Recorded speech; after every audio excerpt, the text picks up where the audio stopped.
munaasabadan looga hadlayay joojinta jarista iyo nabaad guurka dhirta oo ay si wadajir ah u soo qabanqaabiyeen wasaaradda xanaanada xoolaha dhirta iyo daaqa Soomaaliya iyo tan deegaanka iyo dalxiiska maamul goboleedka Jubbaland iyo sidoo kale wakiilo ka socday hay'adaha qaramada midoobay u ololeeyo arrimaha ka hortagga nabaad guurka ayaa waxay maanta ka dhacday magaalada Kismaayo ee xarunta maamul goboleedka Jubbaland waxaana ugu horeyn munaasabada ka hadlay wasiir ku-xigeenka wasaaradda deegaanka iyo dalxiiska maamul goboleedka Jubbaland Maxamed Axmed Cali iyo sidoo kale wasiir ku-xigeenka wasaaradda warfaafinta maamul goboleedka Jubbaland Maxamed Ibrahim Dacar waxaana hadalladooda ka mid ahaa dhirjoojinta in aan mataqaanaa la isticmaalin dhuxusha beeceeda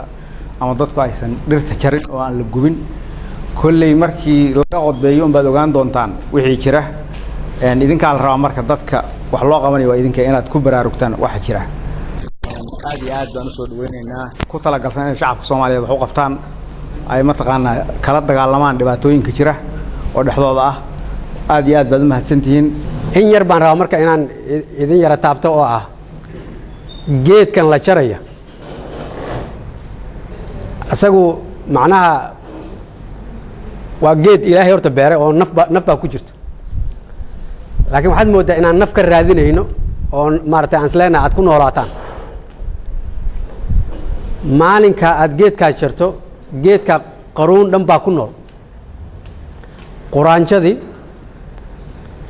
qorato cayayaan fara badan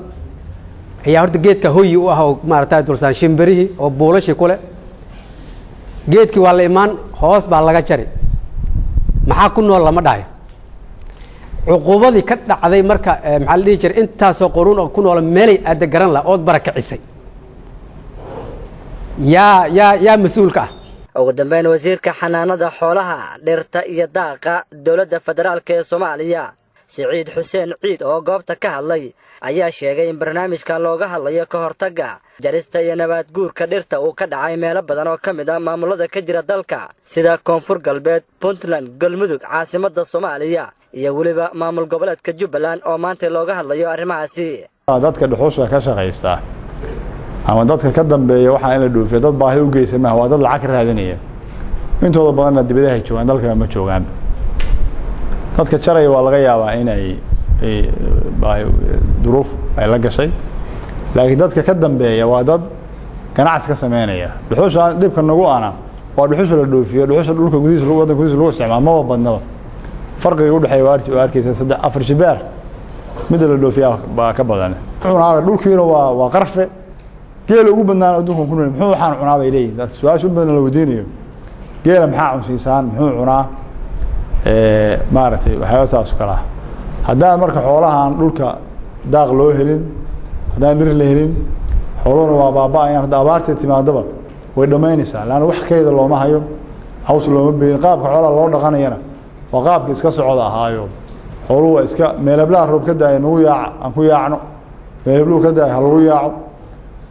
marka iyadana kulleyba qorshe qaran bay u baahan tahay adkaysi abaarahan soo noqonay sidii loogu adkaysan lahaa oo kayd biyo iyo kayd calafba loo diyaarsan lahaa waana waxyaabahaas waxbaa ka bilaaban tabartu ma badna si kastaba ha ahaatee magaalada Kismaayo ee xarunta maamul goboleedka Jubbaland ayaa ah meelaha ugu daran ee inta badan laga sameyn jiray arrimaha nabaad guurka dhirta iyadoo inta la og yahay dhirta laga dhigan jiray dhuxusha loo iibgeeyo wadamada Carabta Maxamed Khaasim Cali Waxar TV-ga caalamiga Star magaalada Kismaayo